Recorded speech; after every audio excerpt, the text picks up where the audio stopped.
Guerra de deuses. De que lado você vai se posicionar? Shalom, shalom, povo de Deus. Aqui é a pastora Laziene passando para trazer mais uma mensagem de Deus ao seu coração. Na verdade, vamos fazer uma reflexão a respeito do momento em que estamos vivendo como nação brasileira. Estamos vivendo um momento decisivo como a nação brasileira. Vamos às urnas para escolher não somente quem será o próximo presidente da nossa nação. É algo muito maior do que imaginamos. Vamos escolher o destino da nossa nação. Vamos legitimar, autorizar a governar a nossa nação aquele com quem mais nos identificamos através do nosso voto. É uma escolha que vai definir os próximos anos da nação brasileira, que afetará diretamente a nós, nossos filhos e as gerações vindouras. Como diz o profeta Joel, multidões no vale da decisão. Joel 3,14 parte A. E a pergunta é, no vale da decisão, de que lado você vai se posicionar? Não estamos diante de um cenário político comum. Esta não é uma disputa entre dois presidenciáveis, somente, mas uma grande batalha entre o reino de Deus e o império das trevas tem sido travado pelo governo da nação brasileira. Pois quando olhamos à luz das Escrituras, vemos claramente que por trás de cada candidato há um reino a quem eles estão representando. Estamos diante de uma guerra de deuses. Mas afinal de contas, o que é uma guerra de deuses? As guerras do tempo antigo existiam por dois motivos principais. O primeiro era a guerra de deuses, ou seja, cada nação que ia contra uma outra nação, ela ia no nome do Deus a quem ela servia. E no conceito antigo, a nação que vencesse aquela guerra era, na verdade, não a nação, mas o Deus daquela nação. Vamos contextualizar a definição de guerra de deuses com as Escrituras. Se percorrermos a palavra de Deus, principalmente no contexto do Velho Testamento, fica fácil compreender a veracidade dessa informação. Quando o Senhor se revela a Moisés e o comissiona a ir para libertar o povo de Israel, o Senhor diz a Moisés o seguinte: E disse o Senhor, tenho visto atentamente a aflição do meu povo, que está no Egito, e tenho ouvido o seu clamor por causa dos seus exatores, porque conheci as suas dores. Portanto, desci para livrá-los da mão dos egípcios e para fazê-los subir daquela terra a uma terra boa e larga, a uma terra que mana leite e mel. Êxodo 3, versículos 7 e 8. Deus conhece a aflição do seu povo. Ele conhece a sua aflição. Deus ouve o seu clamor. E agora desce para livrá-los das mãos do faraó. Porém, Moisés é o libertador enviado para executar a missão. E eu passarei pela terra do Egito esta noite, e ferirei todo o primogênito na terra do Egito, desde os homens até os animais. E em todos os deuses do Egito farei juízos, eu sou o Senhor. Êxodo 12:12. Deus conhece tudo. É Ele que ouve e responde o clamor do seu povo. É Ele que liberta, cura, salva e restaura. Mas o homem é o instrumento para que Deus realize os seus propósitos. Sim, Deus conta comigo e com você. Ele trabalha em parceria conosco. Isso é maravilhoso. Isso é glorioso. Eu poder ser parceiro de Deus para que Ele cumpra os seus propósitos na terra. Aleluias. Deus então ouviu o clamor do povo e desceu para livrá-los. Porém, Moisés foi o porta-voz do Senhor para levar a mensagem de libertação. Assim como Moisés era legalmente o representante de Deus, o contrário também é verdade. Faraó era legalmente o representante de Satanás naquele império. E quando Deus disse que ia passar a partir da meia-noite, o Senhor estava trazendo o juízo, não somente sobre os egípcios, matando todos os primogênitos, mas o Senhor estava fazendo juízo aos deuses egípcios. Consequentemente, a vitória dos israelitas não seria uma vitória só deles, mas a vitória é do Deus a quem eles serviam. E a derrota dos egípcios não seria uma derrota só deles, mas, consequentemente, a derrota dos deuses a quem eles serviam. O mesmo fato aconteceu na guerra entre os israelitas e os filisteus, onde por 40 dias o exército filisteu afrontava o exército de Israel, através do seu principal guerreiro, o gigante Golias. Ao observar esse cenário, Davi exclama: quem é, pois, este incircunciso filisteu para afrontar os exércitos do Deus vivo? 1 Samuel 17, 26. Aqui observamos e entendemos que toda guerra é paralela. O que acontece no plano terreno é o reflexo do que está acontecendo no mundo espiritual. Havia um confronto entre dois exércitos, o exército filisteu e o exército israelita. Mas por trás desses exércitos estavam o Deus a quem eles serviam. Os filisteus serviam ao falso deus Dagom, enquanto que os israelitas serviam o Deus verdadeiro, Yahvé. Isso nos remete ao fato de que cada uma dessas nações representavam o Deus a quem eles serviam. Assim sendo, a nação vencedora também era vencedor o Deus a quem ela servia.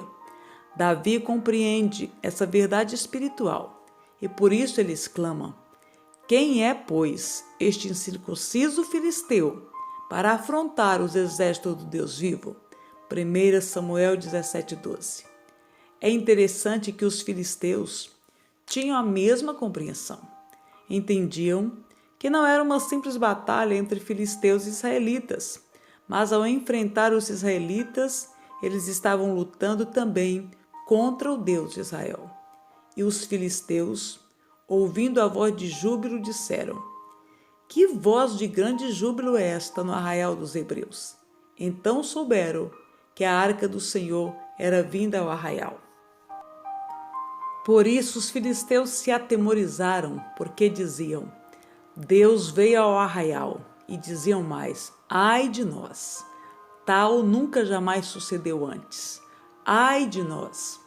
Quem nos livrará da mão desses grandiosos deuses? Estes são os deuses que feriram os egípcios com todas as pragas junto ao deserto. 1 Samuel 4, de 6 a 8. O mesmo cenário de guerra de deuses desenrola entre o rei Senaqueribe da Síria e o rei Ezequias de Judá. Quando Senaqueribe ameaça de invadir Judá, antes ele envia mensageiros ao rei Ezequias e aos moradores de Judá, e a primeira coisa que ele diz é: não pense que o seu Deus vai poder livrá-los das minhas mãos. Olhem para todas as outras nações que eu conquistei. Os seus deuses nada puderam fazer, e não pensem que o seu Deus vai poder livrar vocês.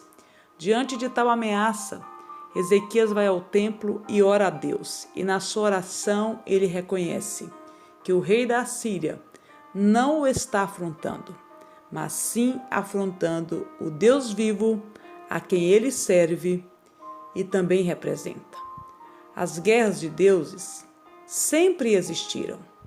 Este cenário está se desenrolando debaixo dos nossos olhos. E a pergunta é: de que lado vamos nos posicionar? Ao analisar o cenário político na nação brasileira, podemos fazer as seguintes considerações. Temos um candidato de direita e outro candidato de esquerda.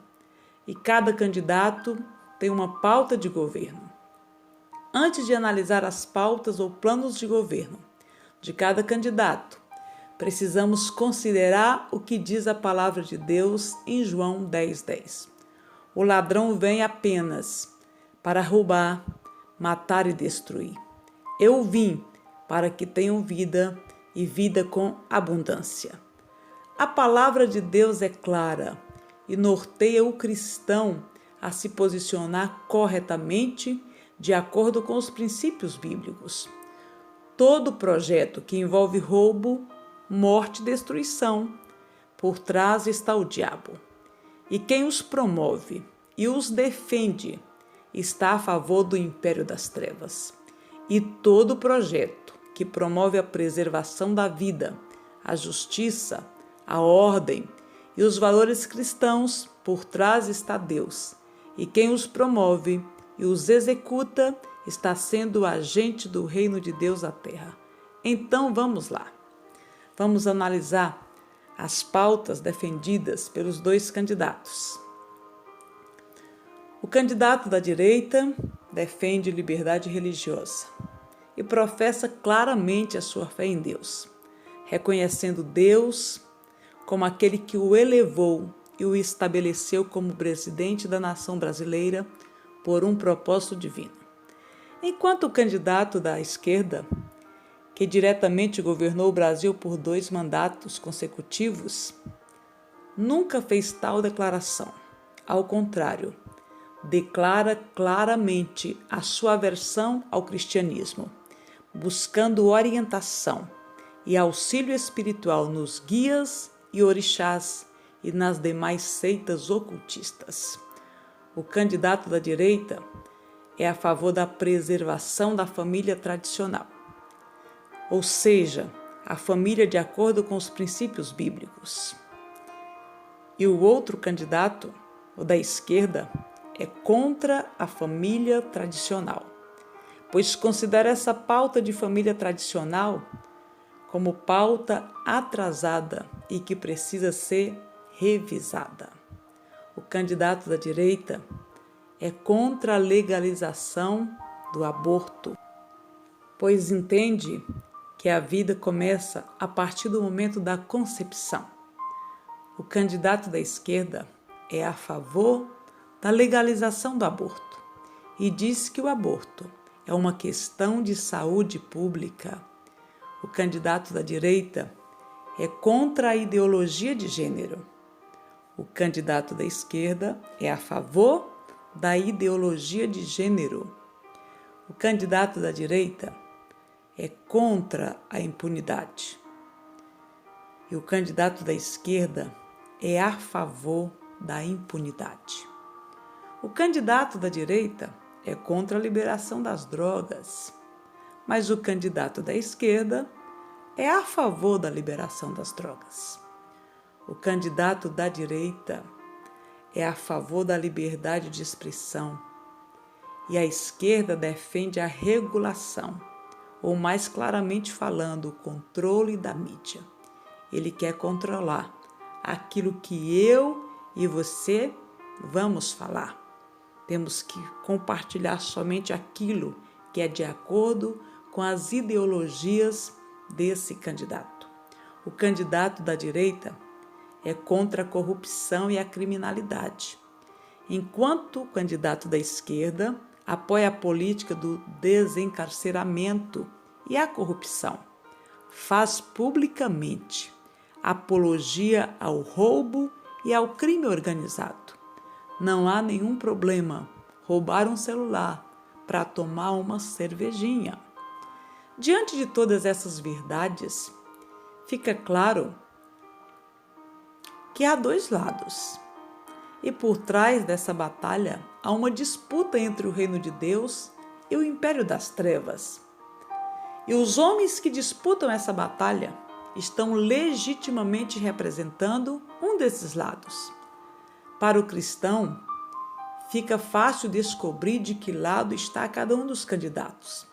E fica fácil posicionar-se, pois o verdadeiro cristão tem as suas escolhas pautadas não no que ele acha ou pensa, não no que ele concorda ou discorda, mas nos princípios do reino de Deus. E isso é inquestionável. Quando analisamos as pautas de governo de cada candidato, segundo a luz da palavra de Deus em João 10:10, o ladrão vem apenas para roubar, matar e destruir. Mas Jesus veio para nos dar vida e vida em abundância. Não há necessidade de explicação. Já está tudo revelado. É só uma questão de posicionamento. Todo projeto que envolve roubo, morte e destruição, por trás está o diabo. E quem os promove e os defende está a favor do império das trevas, além de ser um agente dele aqui na terra. E todo projeto que promove a vida, quem está por trás é Deus. E quem os promove e os executa está sendo agente do reino de Deus na terra. Diante desse entendimento, precisamos compreender que, como cristãos, somos embaixadores de Cristo nessa terra. 2 Coríntios 5:20. De sorte que somos embaixadores da parte de Cristo, como se Deus por nós rogasse. Um embaixador é um representante legal da sua nação em uma nação estrangeira. Assim sendo, o embaixador defende os interesses da nação a quem ele representa. Ele se posiciona de acordo com as leis da Constituição do país a quem ele representa. Ele não tem uma opinião pessoal, pois isso seria ilegal. Somos nós, embaixadores de Cristo, representantes legais do reino de Deus na terra. Como um embaixador de Cristo vai se posicionar contrário aos princípios do reino a quem ele representa? Um embaixador não tem opinião pessoal. Ele se posiciona de acordo com a Constituição do seu país. E como embaixadores de Cristo nesta terra, a Constituição do reino de Deus é a Bíblia, a nossa regra de fé e prática. Pois a palavra do rei é imutável. As leis e os princípios do reino de Deus não estão abertos para discussão. Em um reino, a minha posição é de obediência. E então, quem você vai legitimar com seu voto para governar a nossa nação? Aquele que promove os princípios do reino de Deus ou aquele que promove os valores do império das trevas? A quem você dará honra, exercendo a sua cidadania, ao reino de Deus ou ao império das trevas? Os princípios de um reino não são colocados em debates ou discussões. Em um reino, você se posiciona dizendo sim, sim. Biblicamente, esse é o posicionamento de todo cristão. Mas se ainda está na dúvida, quero encerrar esta mensagem com uma dica de ouro. Faça a pergunta básica: em meu lugar, Jesus, em quem o Senhor votaria? Tenha certeza que não há opção da coluna do meio. Jesus não deixaria de exercer sua cidadania, mesmo tendo candidatos cheios de defeitos. Pois todos os homens, aqui na terra, inclusive eu e você, somos falhos, somos cheios de defeitos, somos servos de Deus, filhos de Deus e herdeiros do seu reino, não porque somos perfeitos, mas por causa da sua graça, favor imerecido da parte de Deus para com os homens, através de Jesus Cristo. Esta é a razão pela qual eu e você um dia vamos ter o direito de entrar no céu, somente pela graça. Se o Senhor fosse considerar os nossos defeitos, as nossas falhas, os nossos pecados, jamais nós entraríamos no seu reino. Os imperadores romanos eram tiranos, cruéis e desonestos, mas Jesus pagou os impostos, mesmo sendo cobrados indevidamente. E então Jesus, no seu lugar, a quem ele iria autorizar a governar? Aquele que representa os interesses das trevas ou aquele que defende os princípios do reino de Deus? Desejo que o Espírito Santo de Deus, ele traga luz e clareza ao seu coração, se você ainda não sabe de que lado se posicionar. Considere os princípios da palavra de Deus. Lembre-se, não são os seus interesses que têm que ser defendidos. Não são os seus valores nem as suas preferências, mas sim os princípios do reino de Deus. É fato que enquanto estivermos nesta terra, Jamais teremos um governante perfeito, porque perfeito só Jesus Cristo. Mas é fato que Deus escolhe homens, assim como escolheu a mim, para estar ministrando esta palavra ao seu coração. Deus opera através dos homens imperfeitos nesta terra.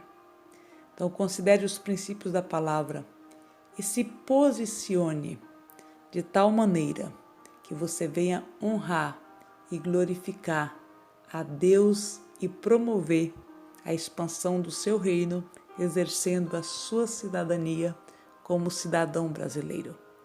Que Deus o abençoe poderosamente e que os propósitos soberanos de Deus para a nossa nação, para a nossa família, possam se concretizar. Que venha o reino de Deus, que ele seja estabelecido na terra e que a honra e a glória sejam dados àquele que vive e reina para todo sempre. Deus o abençoe poderosamente.